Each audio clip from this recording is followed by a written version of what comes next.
Frankenstein. Welcome back to the show. Despite a drop in bankruptcy filings this year, southern states still lead the nation in per capita bankruptcy filings in the first 3 quarters of this year.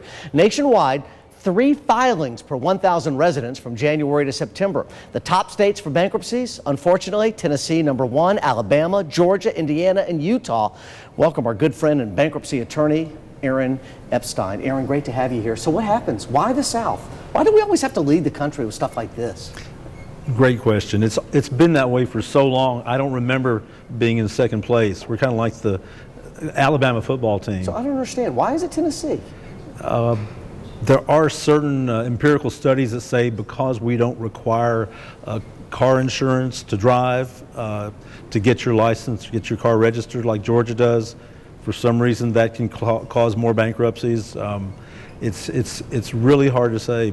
For some people, maybe you could say it's become a way of life. Yeah, unfortunately. And let me go ahead and show this up on the screen. So if you do file bankruptcy, there is a silver lining, as we need to mention. Improving your credit, review your credit report, pay your bills on time. That is so important, and it's just the easiest thing that you can do. Apply for credit cautiously. This is very important. You've always talked about this. Add a loan down the road. Could be a small loan. Beware of credit repair services. And you also want to add another one that we think should be added to this list as well when it comes to thinking about building a credit.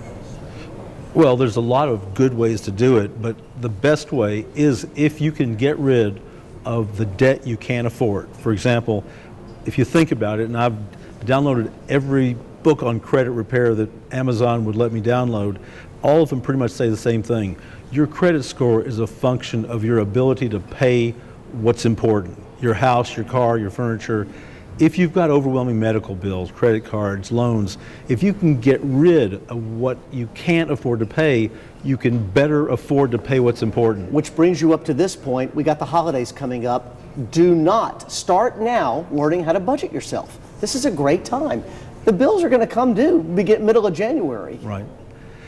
You know, it's hard. I don't want to be the Grinch, but if you can just show some restraint, regardless of if you diminish your spending by 25%, you'll feel better in January, and you might not need to see somebody like me. Aaron, it does not have to be depressing, but there are success stories, many of them, about people digging themselves out of this hole and becoming, just a very successful in budgeting their finances.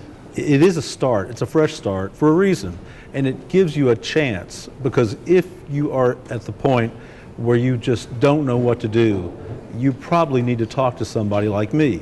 A bankruptcy lawyer can give you guidance. If you don't feel comfortable with that attorney, then run the other way. There are some that might be more encouraging on filing. Can they use a person like you as a budgeting person? Can you help with budgets? Or how does that work? Because I know everybody wants to say, please just tell me how much I have to pay each month or each week. That's probably a service better left for the consumer type agencies, not debt management programs, which you need to be very careful about, but the consumer services that are done here by a United Way funded organization, they can probably guide you on a budget, because when I am dealing with budgets, it's within the constraints of a bankruptcy or a Chapter 13, which is effectively a forced budget. Chapter 13 takes enough money for you to live on, and the rest of it pays your creditors. And listen, we are inundated with all these commercials that say, listen, we will repair your credit, we're going to get you out of debt, we're going to call your creditors. It's not true. It's not going to happen. You're going to end up paying these people as well. Well, I'm highly skeptical, but there may be people who have benefited that I've never met, so I'll just stay skeptical. Aaron, it's great to have you here. And you know what? The things that I hear about you and what you deal with your clients is you really, really care about their well-being, which I think is something that's very unusual. Well, and you become Jeff. a psychologist, you become a family counselor. It's very tough. Here's the information once again for Aaron Epstein, attorney at law, 713 Cherry Street, right downtown. Hey, listen, he answers everything you need to know about bankruptcy right there at moneyproblems.com. It is an excellent website. Check it out. We're back after this.